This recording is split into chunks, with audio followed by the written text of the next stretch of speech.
오늘 같이 나눌 하나님 말씀은 야고보서 4장 7절부터 10절까지 되겠습니다.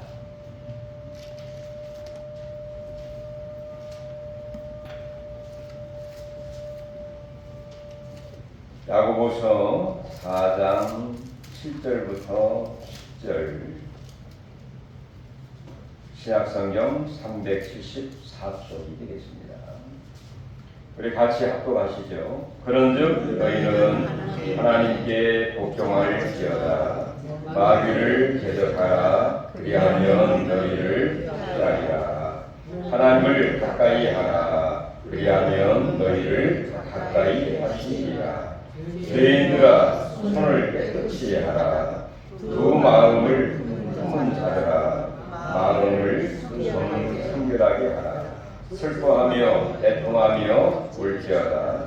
너희 웃음을 애통으로, 너희 즐거움을 근심으로 바꿀지어다. 주 앞에서 낮추라. 그리하면 주께서 너희를 높이시리라. 아멘.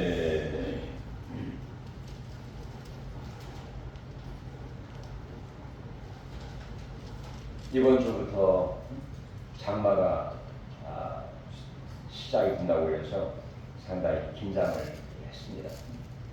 어쨌든 간에 6월 중순이 들어서면서 이제 태풍도 올라온다는 이야기도 있고 또 장마도 시작이 된다는 그런 이야기를 듣기도 하고 또 날씨는 점점 더워져서 이제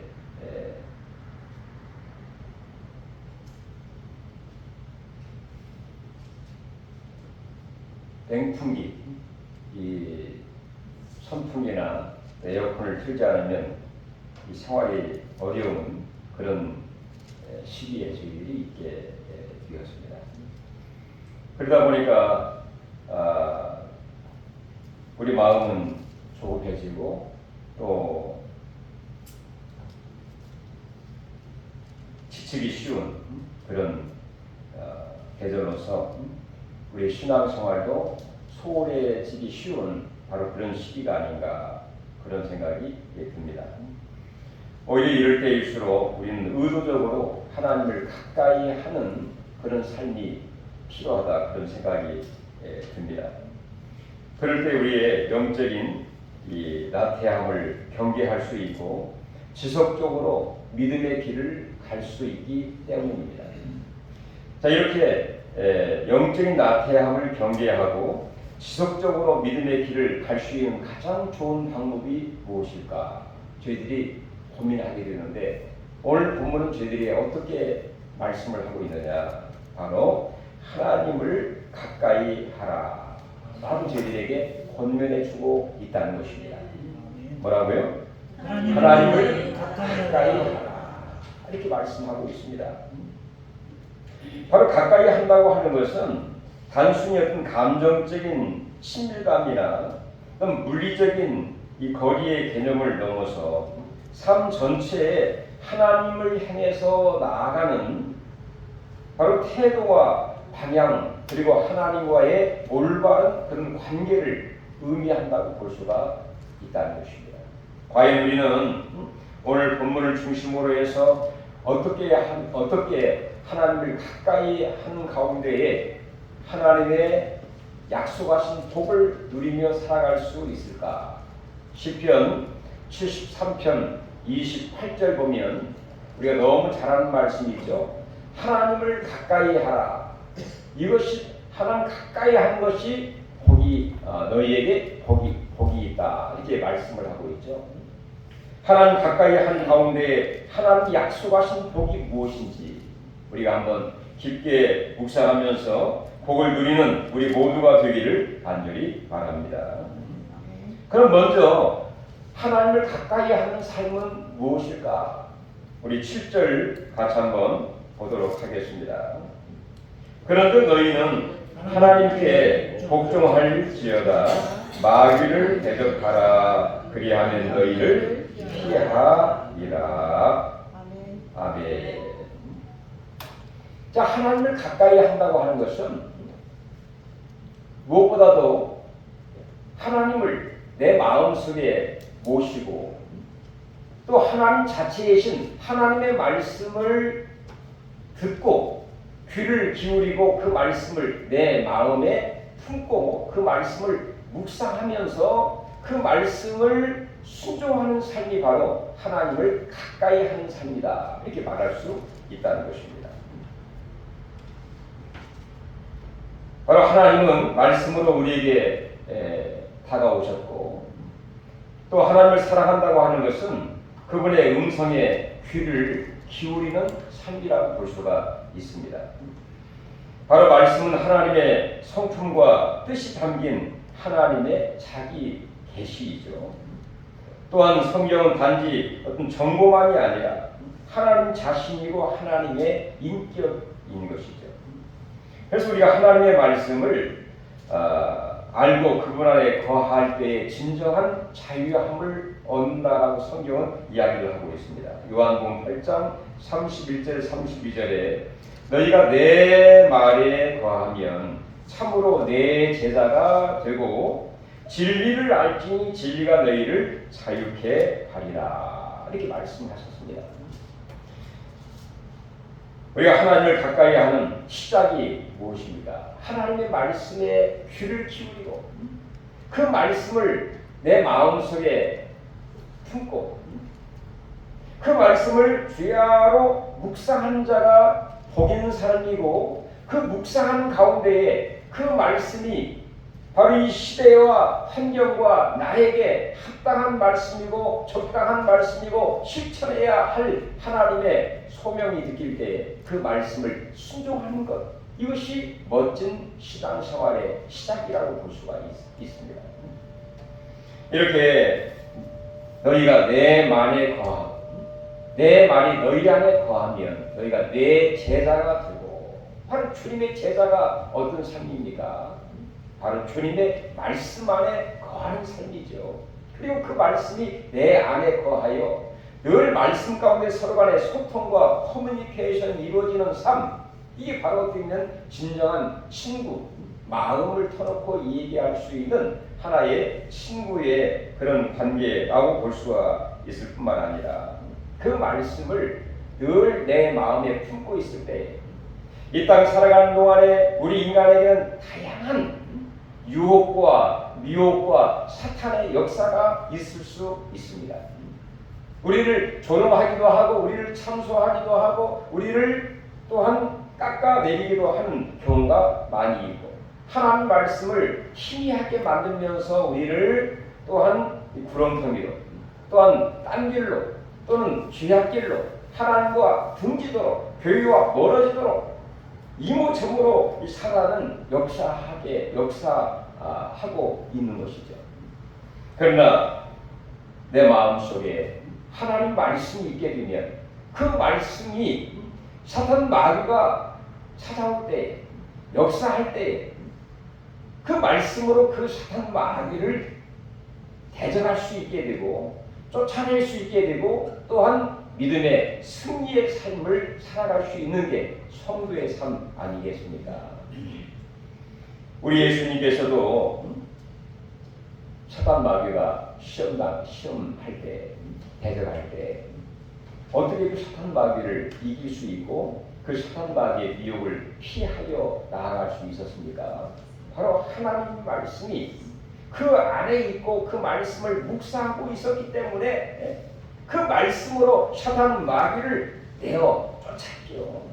대적했습니다. 그때 사탄 마귀는 물러가게 되고 천사가 내려와 예수님을 수종들면서 예수님의 공생애의 삶을 살았던 것을 저희들이 잘 알고 있습니다. 이렇게 하나님 말씀을 늘 내 마음속에 품고 하나님과 늘 가까이 하는 삶을 살게 될 때 사단 마귀는 어쨌든 간에 우리에게 찾아올 수도 있고 미혹할 수도 있고 대적할 수도 있지만 그 모든 말씀으로 물리칠 수 있기 때문에 오늘 말씀처럼 마귀는 어떻게 한다고요? 대적하라 그리하면 너희를 피하리라. 아예 마귀가 피하게 된다는 것이죠. 바로 우리 마음속에 진정한 천국의 삶을 산다는 것은 마귀의 역사가 있을 때 마귀가 피하는 삶, 마귀의 역사가 있을지라도 마귀로 하여금 우리가 그 마귀를 쫓아가지 않는 삶이야말로 천국의 삶이라고 볼 수 있습니다. 우리 마음의 갈등과 번민이 왜 일어나는가요? 두 가지의 마음이 있기 때문에 일어나는 거죠. 야, 이렇게 할까 저렇게 할까, 이리 갈까 저리 갈까, 이걸 먹을까 저걸 먹을까, 이 두 가지의 마음이 있을 때 번민하게 되죠. 내 육신의 소욕은, 또 내 마음은, 또 하나님이 원하시는 것은, 아니 이 사단 마귀의 원하는 이 두 가지의 갈등, 이게 번민이면서 갈등이면서 두 가지의 마음입니다.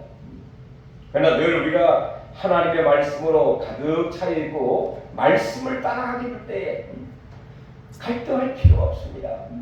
왜? 사단 마귀는 아예 우리를 피하여 가기 때문에 갈등할 필요 없어요. 내 마음속에 있는 말씀대로 우리가 순종하되, 순종을 넘어 어떻게 해요? 복종하라 말씀하고 있는 것이죠. 우리는 어떤 환경이나 어떤 부담스러운 그런 일 때문에가 아니라 우리가 하나님 어떤 환경에서도 하나님의 말씀을 수용할 수 있는 이 능력, 바로 하나님이 함께 하신 증거라고 볼 수가 있는 것이죠. 이런 은혜와 축복과 영광이 우리 모두에게 있기를 주의 이름으로 축원합니다. 믿음의 조상 아브라함, 갈대아우를 위해서 하나님 부르심을 받습니다. 아브라함아, 너는 하나님을 섬길 수 없는 그 우상의 도시, 그리고 이방의 그 환경 가운데에서 나와서 내가 원하는 곳으로 가라. 그리고 거기서 하나님을 섬기도록, 그런 의도와 목적으로 아브라함을 하나님이 부르셨습니다. 그때 아브라함은 성경이 말하기를 갈 바를 알지 못하였지만 말씀을 쫓아 갔다, 이렇게 성경은 우리에게 말하고 있지 않습니까?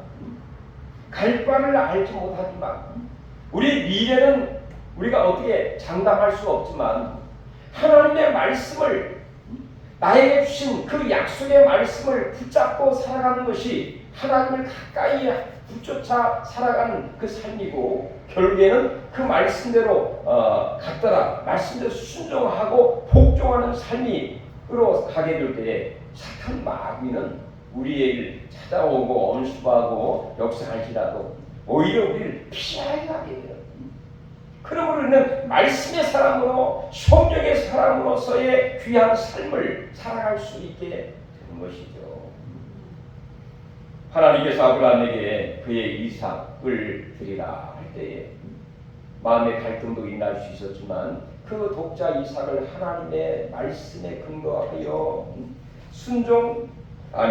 복종하게 된 것입니다. 7절, 그런즉 너희는 하나님께 복종할지어다.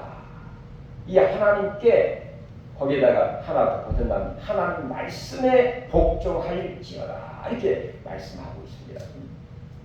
베드로도 자기 인간적으로 또 경험적으로 순종할 수 없는 가운데에 우리 예수님께서 너희의 그물을 배 오른편에 던지라 할 때에 그 그물을 말씀에 의지하여 내가 그물을 던지리이다 하고 그물을 던질 때에 자기가 예상했던 것보다, 계획했던 것보다 엄청난 물고기를 잡게 되는 바로 기적이라고 볼 수 있겠죠. 큰 이 풍성함과 기적의 역사를 나타나게 된 모습을 우리는 잘 알고 있습니다. 끊임없이 사탄 마귀를 우리를 늘 찾아옵니다. 유혹합니다. 또 하나님으로부터 멀어지도록 우리를 살살 꼬입니다. 거기서 우리는 늘 갈등하게 되죠. 어떻게 해야 되나? 그러나 우리가 하나님 말씀이 내 안에 늘 충만해 있으면, 이것은 사탄 마귀의 미혹이로구나, 이 분별력이 생기게 되는 것입니다. 지난주에 오영태 목사님 설교할 때 사모님이 그랬다 하지 않습니까? 당신 그렇게 하면 이 사탄의 이 속임수에 또한 돌아나는 거야. 이 분별력이 생깁니다. 그래서 우리는 이 사단 마귀의 미혹과 있을지라도 하나님 말씀이 있으면 우리는 그 말씀대로 순종해 살아가는 것, 이것이야말로 하나님을 늘 가까이 하는 삶이고, 그리고 하나님 가까이 하는 자에게 첫 번째 주신 축복이 무엇입니까? 사탄 마귀가 오히려 피하게 하게 됩니다. 사탄 마귀가 없는 정말 천국 같은 내 마음의 평안과 또 내 마음속에 원하는 대로 그대로 순종해가는 그런 넉넉한 은혜와 승리가 우리 가운데 있게 된다는 것이죠. 이런 은혜가 있기를 간절히 바랍니다. 두 번째는 하나님을 가까이 하는 삶. 이것은 하나님과 늘 물리적인 거리를 뛰어넘어 하나님과 늘 동행하며 함께하는 그런 삶이라고 볼 수가 있습니다. 우리 8절 같이 한번 읽어볼까요?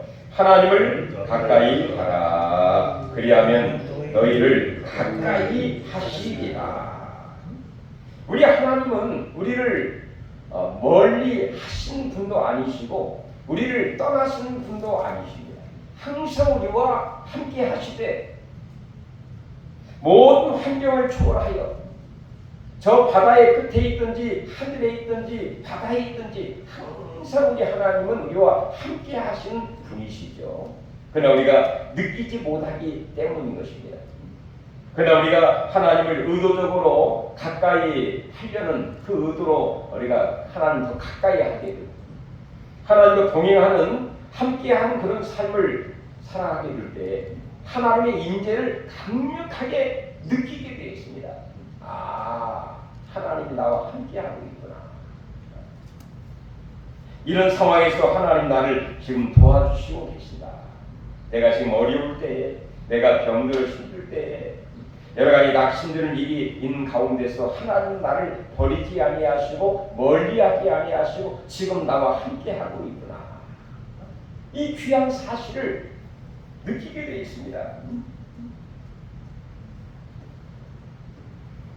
우리가 하나님과 함께 동행하는 그 모든 삶들은 어느 때는 오늘 8절 뒤에 보면 그렇게 얘기를 하고 있습니다. 죄인들이 손을 깨끗이 하라. 두 마음을 품은 자들아 마음을 성결하게 하라. 슬퍼하며 애통하며 울지어다. 너희 웃음을 애통으로 너희 즐거움을 근심으로 바꿀지어다.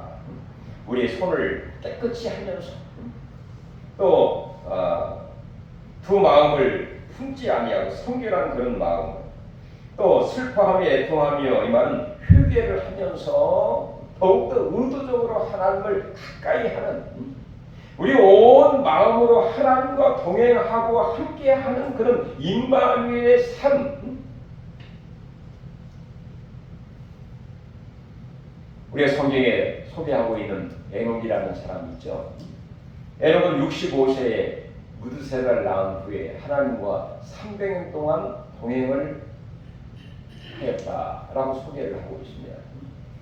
여러분 300년 동안 하나님과 동행한다고 하는 것은 정말 이름할 수 없는 일들이 많이 일어났겠죠.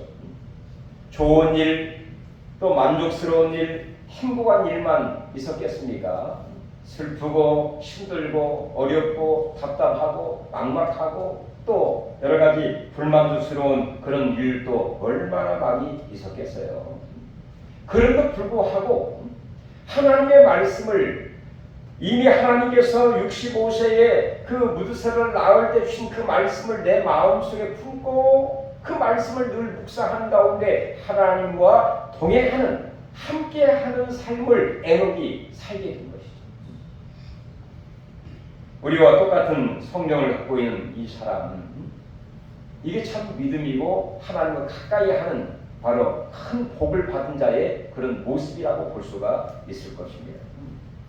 요셉은 어떻습니까? 애굽으로 내려갔을 때에 정말 힘들고 어려운 환경이었지만 또 다른 사람들을 섬겨야 하는 그런 가운데 또 마음속에 슬픔과 배신과 억울한 일이 그 요셉에게 많이 있었음에도 불구하고 그는 하나님의 꿈과 이미 어렸을 때 주신 이 꿈을 가슴에 품고 늘 하나님과 동행하더니 이렇게 성경은 얘기를 하고 있죠. 마치 하나님과 발자국을 같이 맞추면서 하나님이 원하시는 그 방향을 바라보면서 그의 인생과 신앙을 하나가 되어서 그렇게 살아가게 되었다는 것입니다. 참 얼마나 요셉의 삶이 험악하고 힘들었겠습니까? 그렇지만 그의 마음속에 꿈이 있었기 때문에 하나님이 그에게 주신 꿈이 있지 않았습니까? 그 꿈이 있었기 때문에 하나님의 말씀이 있었기 때문에 그 말씀을 늘 묵상하면서 하나님과 동행하는 함께하는 그러므로 요셉의 삶이 결국에 성경은 말하기를 그의 삶이 다 형통하였더라 이렇게 말하고 있지 않습니까?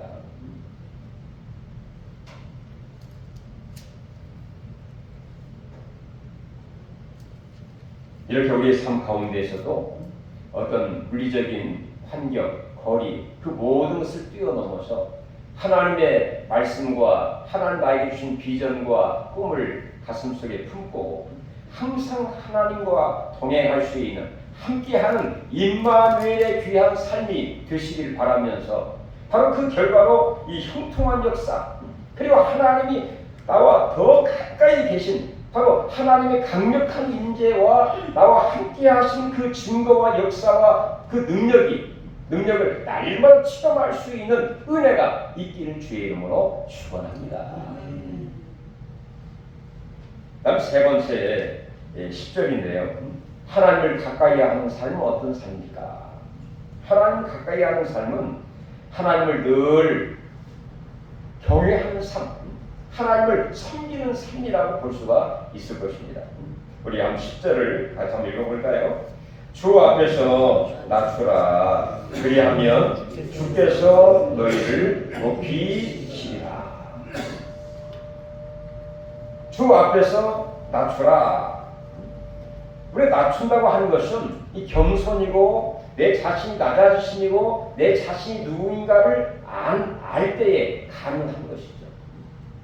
우리 하나님은 우리를 창조하신 분이시고 나를 구원하신 하나님으로 내가 알기 때문에 그 하나님 앞에 서게 될 때에 내 자신의 연약함과 부족함과 피조물의 한계성을 알기 때문에 내가 그 하나님을 섬겨야 할 그 하나님을 바라보며 나를 창조하신 하나님 앞에 서게 되면 내 자신의 연약함을 알고 당연히 그분 앞에 내 자신을 낮출 수밖에 없는 것이죠.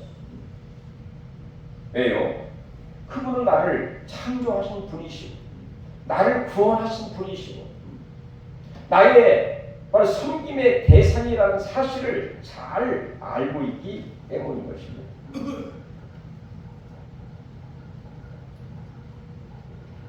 성경의 수많은 사람들이 정말 하나님을 섬기되 겸손하게 하나님을 섬기고 또 하나님을 높였던 것을 보게 됩니다.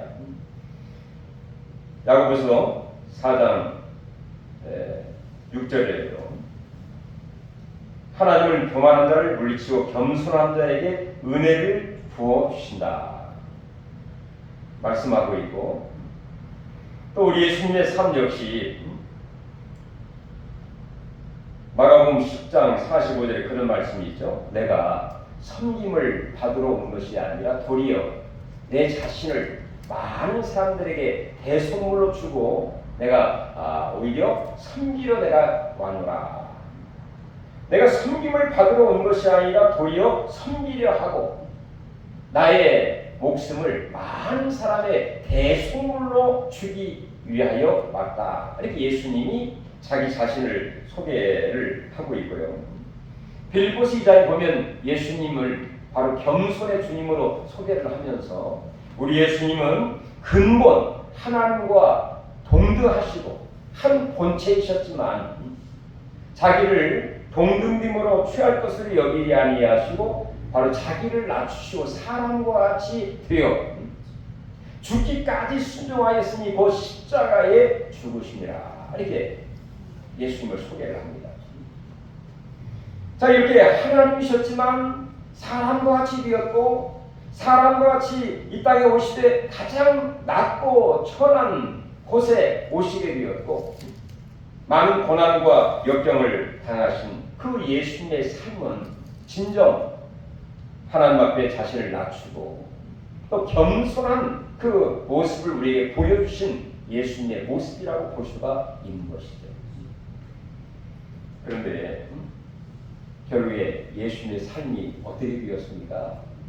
오늘 본문처럼 너희가 이 하나님 앞에 낮추라. 그리하면 그가 너희를 높이시리라. 이렇게 말씀했던 것처럼 우리 하나님께서는 바로 그 예수님을 가장 낮은 곳으로 아니 무덤 가운데 가셨지만 그를 살리시고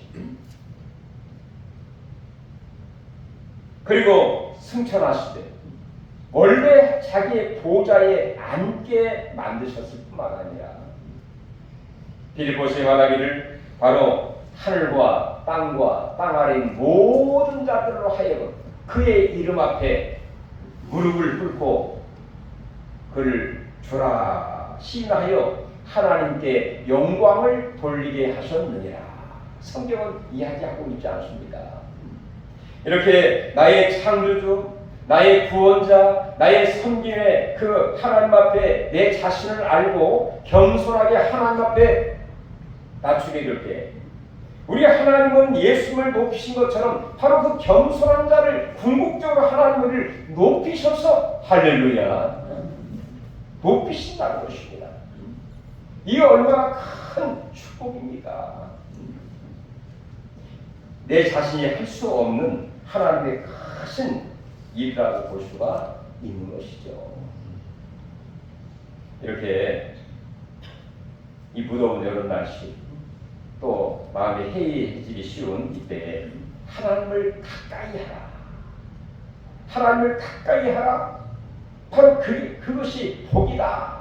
이렇게 말씀했던 것처럼 하나님을 가까이 하되 하나님의 말씀을 늘 마음속에 품고 그 말씀을 주야로 묵상하면서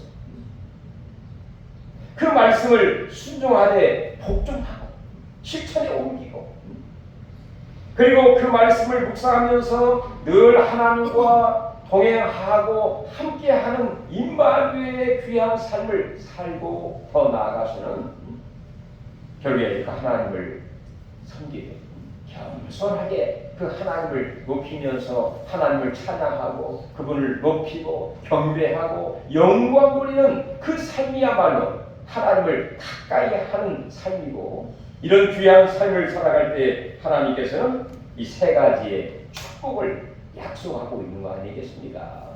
첫 번째는 사탄 마귀가 너희를 어떻게 피하리라 말씀하고 있고 하나님이 우리를 더 가까이 하시리라. 임마누엘 하나님 가까이 하게 되면 우리에게 좋은 일이 일어납니다. 그 자체가 기적이 일어나게 되어 있습니다. 하나님 행하시는 다 기적이 기적.